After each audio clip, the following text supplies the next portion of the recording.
के लिए राइट भी लड़ती है। इसमें आप देखेंगे बॉर्डर पे हमारे साथ बीएसएफ होती है, आईटीबीपी होती है। जय हिंद दोस्तों, इस वीडियो में जैसे आप देख और सुन रहे थे, ये है आर्मी चीफ श्री उपेंद्र द्विवेदी जो कह रहे हैं कि युद्ध के दौरान सीमा पर आर्मी अकेले नहीं होती है, उसके साथ बीएसएफ और आईटीबीपी भी युद्ध लड़ती है।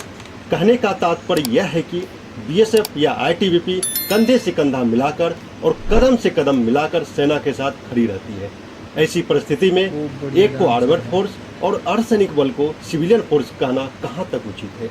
यह भी सेना की तरह भारत देश का एक सशस्त्र बल है और ये बातें इनके अपने बीएसएफ एक्ट या आईटीबीपी एक्ट या सभी अर्धसैनिक बल के एक्ट में भी साफ लिखा है कि ये भारत सरकार के सशस्त्र बल है और इनकी पुष्टि भी आर्मी चीफ के वक्तव्य से भी होती है। तो सवाल उठता है, जब सेवा बराबर है तो सुविधा में अंतर क्यों? हमारे देश की सुरक्षा सिर्फ सेना नहीं करती, बल्कि BSF, CRPF, ITBP, CSF, SSB और असम राइफल जैसी केंद्रीय अर्धसैनिक बल 24 घंटे ड्यूटी निभाते हैं।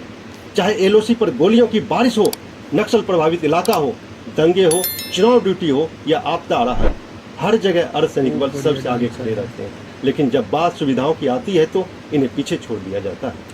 सेना को ओपीएस यानी ओल्ड पेंशन स्कीम का लाभ मिलता है, जबकि अर्धसैनिक बल के जवानों को एनपीएस यानी न्यू पेंशन स्कीम दी गई है, जिसमें ना तो गारंटी है ना ही सुरक्षा। रिटायरमेंट के बाद जब जवान और उनके परिवार को सहारा चाहिए, तब उन्हें अनिश्चितता का सामना करना पड़ता है। ओपीएस से मिलने वाली पेंशन सिर्फ पैसों का मामला नहीं है, यह जवान के परिवार की जीवन सुरक्षा, स्वाभिमान और उनके मनोबल से जुड़ा हुआ मामला है।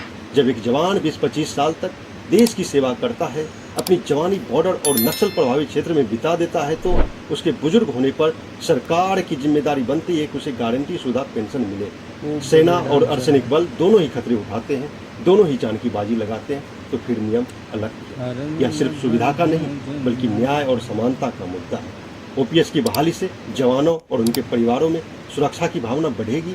जवान यह महसूस करेंगे कि देश सिर्फ उनकी सेवा के दौरान नहीं बल्कि रिटायरमेंट के बाद भी उनके साथ है। इसलिए ओपीएस की मांग कोई विशेष सुविधा नहीं बल्कि अधिकार है। अब वक्त आ गया है कि सरकार इस मुद्दे पर गंभीरता से कदम उठाए और अर्धसैनिक बलों को पुरानी पेंशन की सौगात जल्द से जल्द दे। साथियों, ओपीएस की मांग सिर्फ अर्धसैनिक बलों के जवानों की नहीं बल्कि हर उस नागरिक की मांग है जो अपने बलिदान और त्याग को समझता है। अगर आप भी मानते हैं कि सेवा बराबर है तो सुविधा भी बराबर मिलनी चाहिए, तो इस वीडियो को शेयर करें, कमेंट में ओपीएस लिखें और हमारे चैनल को सब्सक्राइब करें। आइए मिलकर जवानों की आवाज को बुलंद करें। जवानों को ओपीएस मिलनी ही चाहिए। मिलते हैं अगले वीडियो में, तब तक के लिए जय हिंद।